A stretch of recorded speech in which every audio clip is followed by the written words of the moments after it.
5 minutes and counting. There's been another mass shooting in America. This time in a...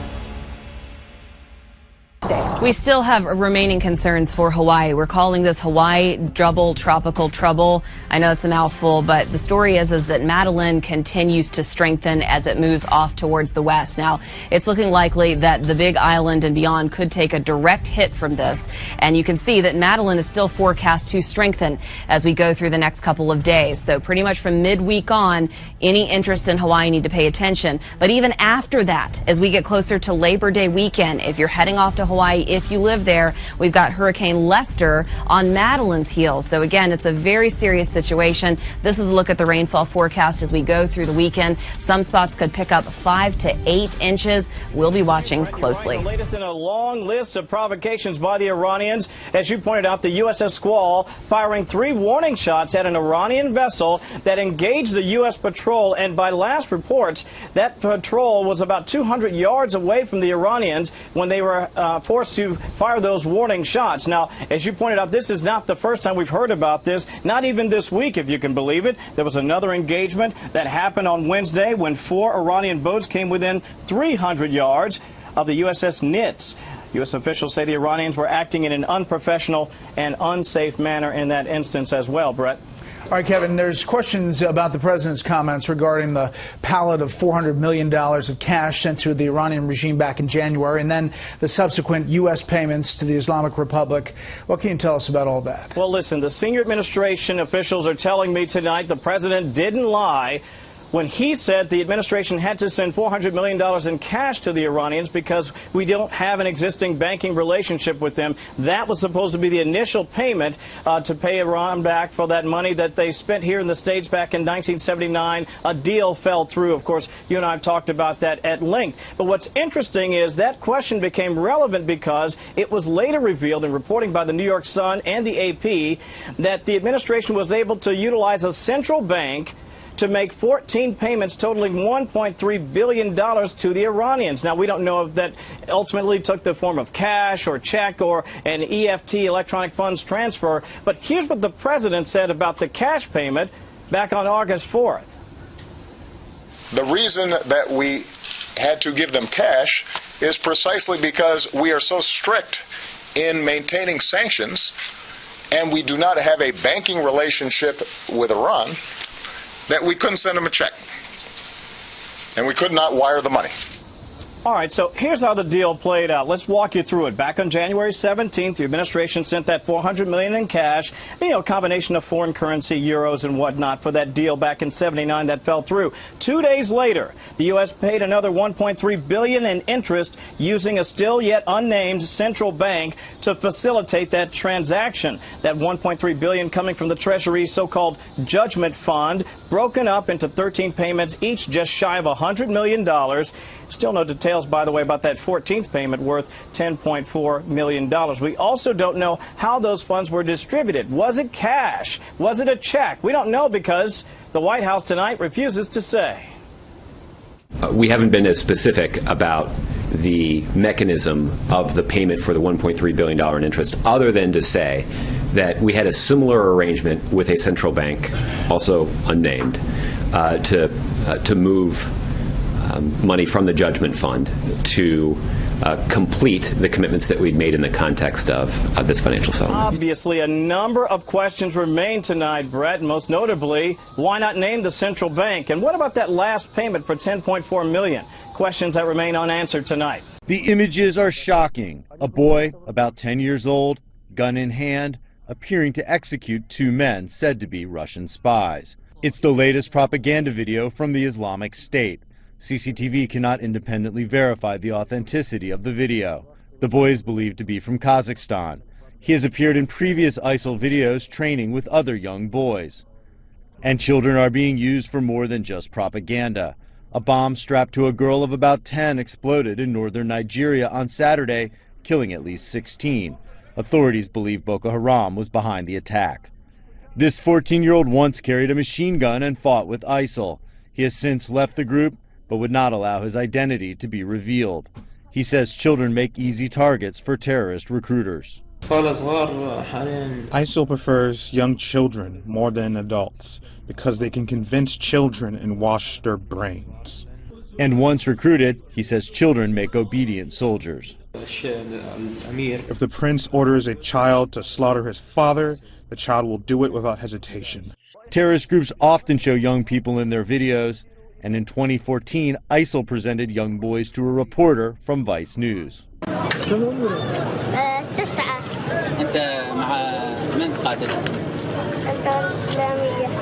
U.S. authorities say Zareen Khan's teenage son was recruited by ISIL and attempted to travel to Syria to fight alongside the group's leader, Abu Bakr al-Baghdadi. We condemn this violence in the strongest possible terms. We condemn the brutal tactics of ISIS and groups like it. And we condemn the brainwashing and recruiting of children through the use of social media and the internet. And we have a message for ISIS, Mr. Baghdadi and his fellow social media recruiters. Leave our children alone. Jim Spellman, CCTV, Washington. Terror at 30,000 feet. Yeah, our own aviation expert, who you're going to hear from shortly, is stressing that this was no ordinary emergency and could easily have resulted in somebody getting killed. As you can see from the pictures, part of an engine on this Southwest flight blew apart, and shrapnel may have penetrated the cabin itself. Those images are disturbing. That cabin was filled with families with young children heading from New Orleans to Orlando. There was fear and confusion as the plane made an emergency landing.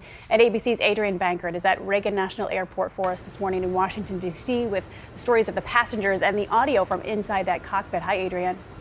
Hello to you and good morning. Yes, one passenger describing her young children screaming and crying, an explosion, smoke, and the plane violently shaking. This morning, stunning new images of an in-air emergency. It sounded like an 18-wheeler tire blowing, and you started smelling smoke. This Southwest flight from New Orleans to Orlando suffering a catastrophic engine failure mid-air. Engine failure, lost number one engine, we're descending. Out of the 737's left windows, the 99 passengers on board had a clear view of the mangled engine housing as oxygen masks dropped from the ceiling. I looked out the window, I could see metal pieces flapping in the wind. Children were screaming and crying. In the cockpit, breathing heavily through their own oxygen masks, the pilots run through an emergency checklist. Disengaged, affected engine confirmed, we're down to the line. This was an explosive event with this engine, and it put hot metal into the cabin, therefore losing the cabin pressurization, the mask dropped down, and people are having to get on oxygen masks. The malfunction forcing the plane to divert to Pensacola, dropping over 20,000 feet in just 8 minutes. Our ears started popping pretty bad since we were going down pretty fast. So they're in an emergency descent. They're trying to take care of a sick engine and do this all the while making sure that the passengers are okay. The Boeing 737 landing safely in Pensacola only about 30 minutes after takeoff. Southwest writing in a statement, initial reports indicate there were no injuries among the 99 passengers and 5 crew members on board, adding it is cooperating with an NTSB investigation. Muslim women in France are now free to wear so-called burkinis after one town banned the full-body swimwear. France's top administrative court stepped in to overturn the ruling. Charlie D'Agata has more. The burkini is back on the beach.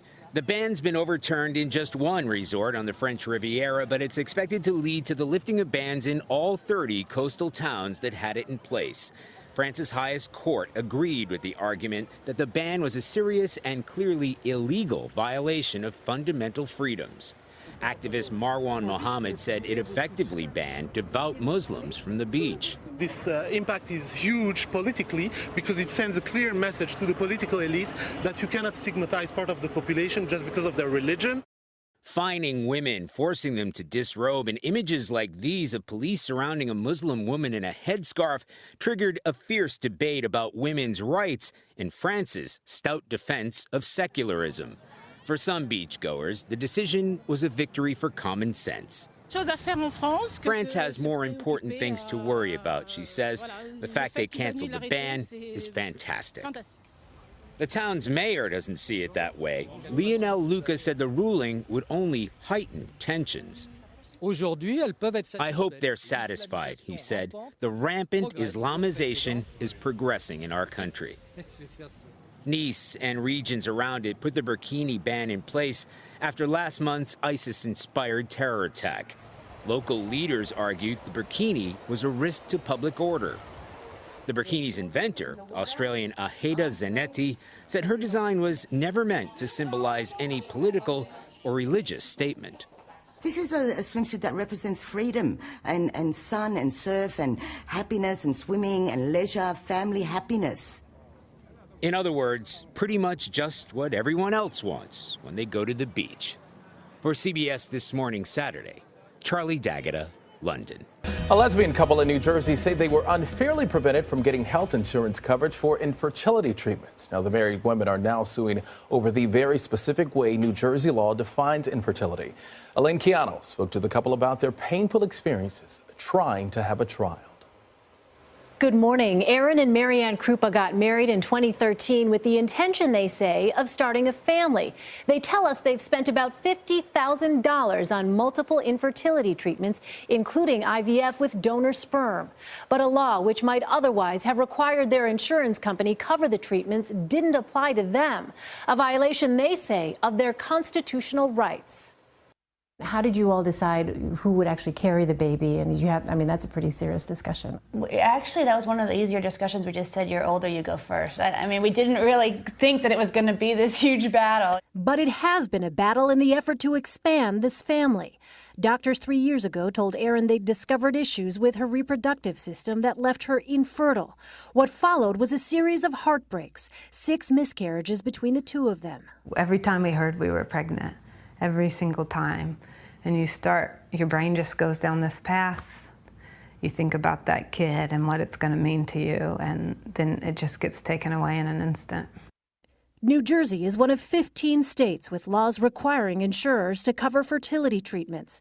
But the Krupas say their insurance company initially denied their coverage because under New Jersey law, women their age are considered infertile if they're not able to conceive after 2 years of unprotected intercourse. As you're looking at this law and realizing this doesn't apply to us, what went through your mind? I talked to the financial coordinator, and I told her that was discrimination, that wasn't fair. And she said that was the law. And what did you think at that time? I mean, I was furious, but it seemed like there was nothing we could do about it. A New Jersey state lawmaker is trying to do something about it. Assemblywoman Pamela Lampet is sponsoring a bill to update the language of the insurance mandate to allow it to apply to same-sex couples. I think that there's a momentum, in front of us with all that's going on in the country, and I think the momentum is here and now to be able to move this forward. We have this goal, and we're not quitters, and we're going to fight until it happens. The Krupas, meanwhile, are pursuing change a different way with a lawyer. Along with another lesbian couple, they filed a federal lawsuit against the head of the New Jersey state agency that regulates insurance companies. The suit claims current New Jersey law discriminates based on sex and sexual orientation. A spokesman for the agency told us the department does not comment on pending or ongoing litigation. The Krupas tell us they've accepted they might never have a biological child, but say they hope to make things easier for families down the road. We just want to help other people that are experiencing this. It shouldn't be this painful. Their lawsuit asks the court for an injunction to force a change to the state insurance mandate. It also seeks unspecified damages for mental anguish and pain and suffering. We should note the Krupas insurance company did eventually cover some of their infertility treatments, even though the law didn't require it.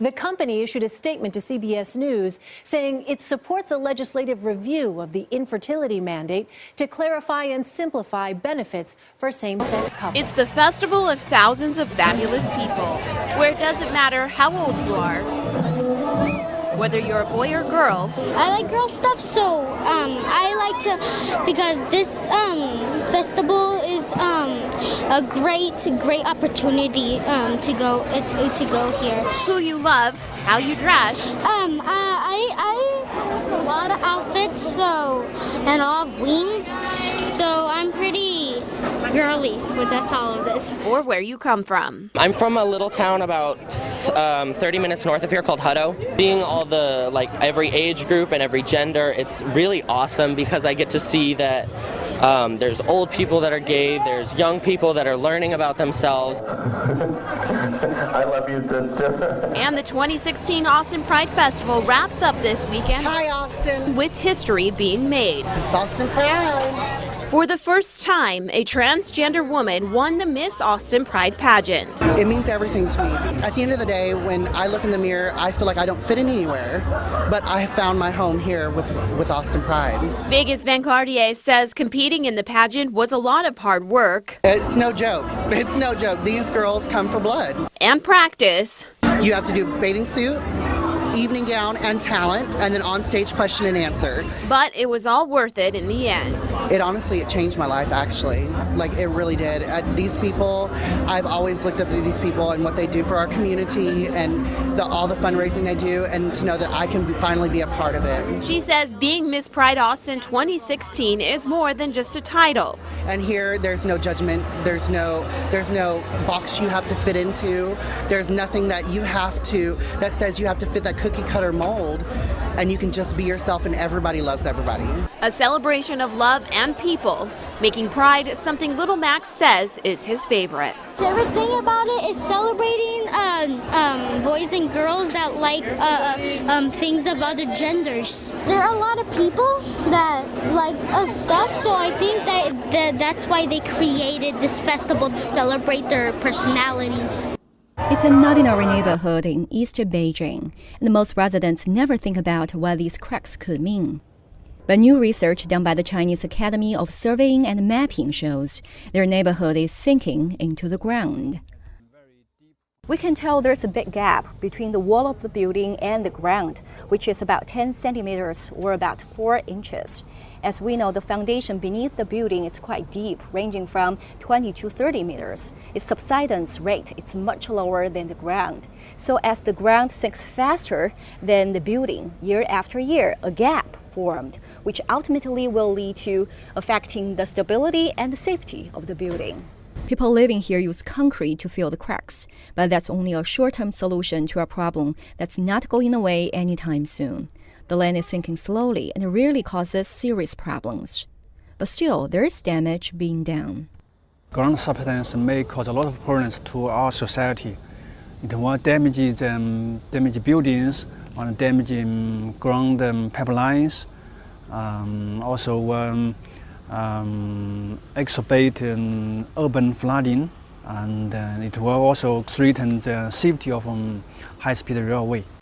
Beijing's eastern districts have sunk the most. Affected areas include the city's major business districts and a lot of new residential buildings. One eastern neighborhood has sunk about 1.8 meters since 1992. The Chinese Academy of Surveying and Mapping says the fattest drop has been 15 centimeters a year. Most experts believe poor underground water management is the cause. Because of the low amount of rainfall and high demand for water, Beijing has been pumping too much underground water. The city can safely use about 1,600 million cubic meters of underground water each year. But in 2011, for example, it pumped as many as 500 million cubic meters more than that.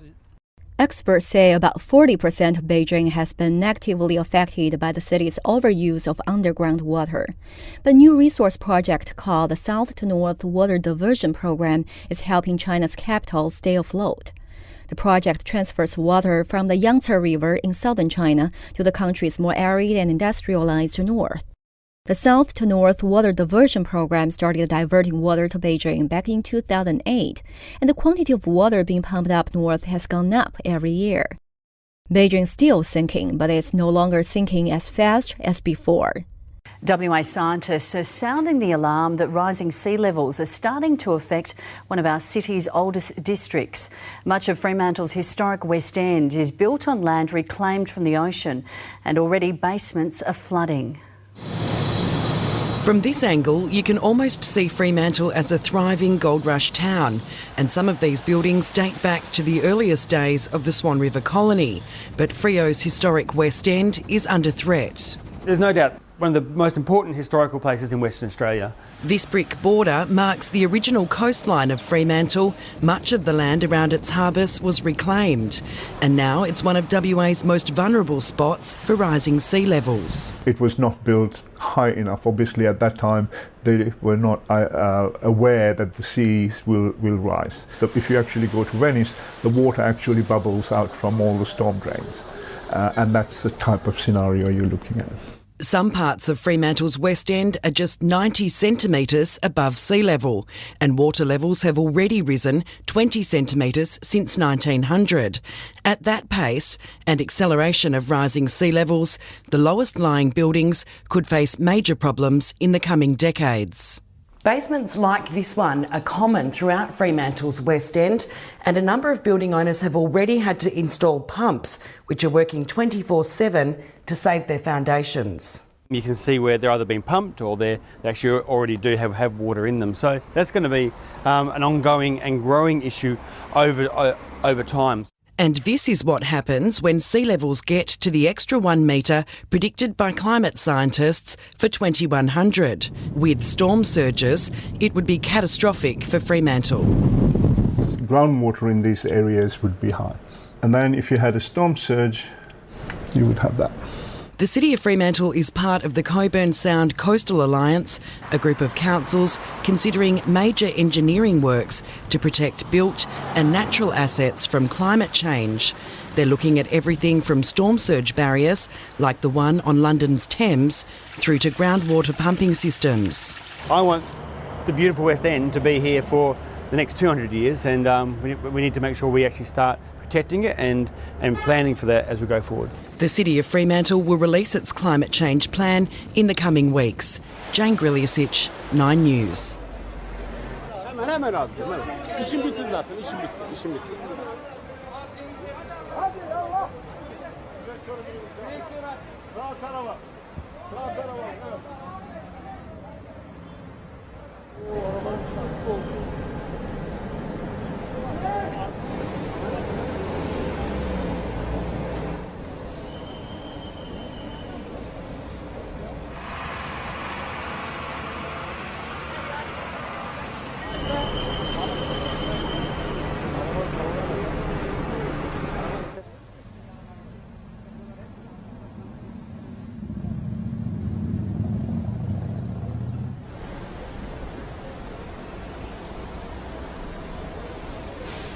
Now at 11, new drone video from inside a now reopened Florida sinkhole. This same sinkhole swallowed and killed a man 2 years ago just outside Tampa.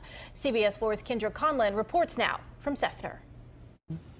Right now, the county has posted no trespassing signs. The sinkhole is fenced off and taped up until it can be filled once again. You can see the plaque here honoring the life lost and 3 homes demolished. This new collapse now worries neighbors once again. What's going on underground? I come back here every day. Jeremy Bush visits this spot where his home used to stand, where he jumped into the sinkhole in his brother's bedroom trying to save him back in 2013.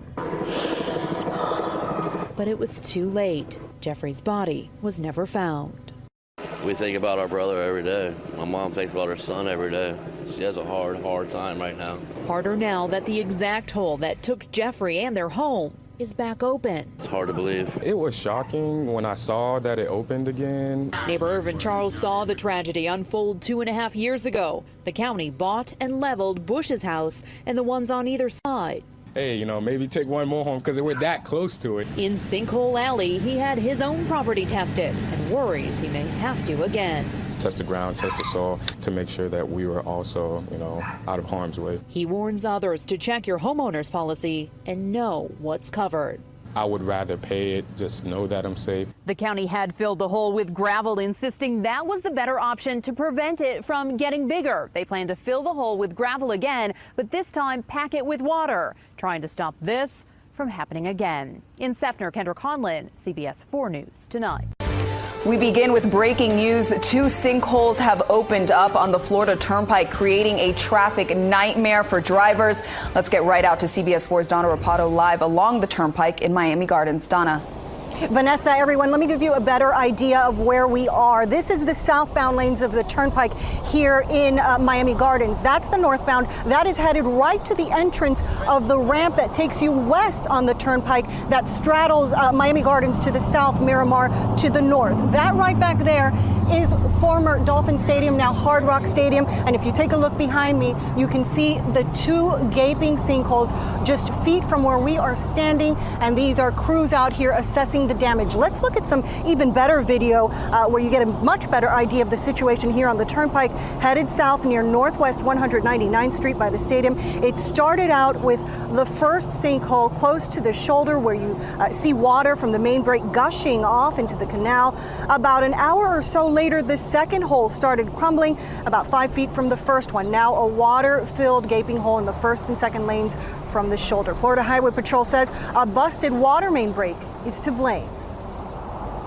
No one was hurt. That is our mission, always to protect the motorists. So we closed off the road, and this is where we're at right now. We're assessing the damage to the road. We know that there's a water main line that broke and caused this damage. We contacted all the authorities that are out here trying to resolve this problem. And take a look at this video we shot just as the road collapsed, water gushing, the pavement crumbling like a cookie. FHP pointed out it's amazing no one drove over the soft spot. That would have been the worst case scenario. Of course, at 75 miles an hour, it would likely have killed anyone in the car. Now we're back out live. Crews again assessing the damage and the rest of the surrounding ground. It is unclear how long this portion of the Turnpike southbound near the stadium will stay closed, but you can certainly expect that to be the case. Now on first stage performance. T-minus 5 minutes and counting. There's been another mass shooting in America. This time in a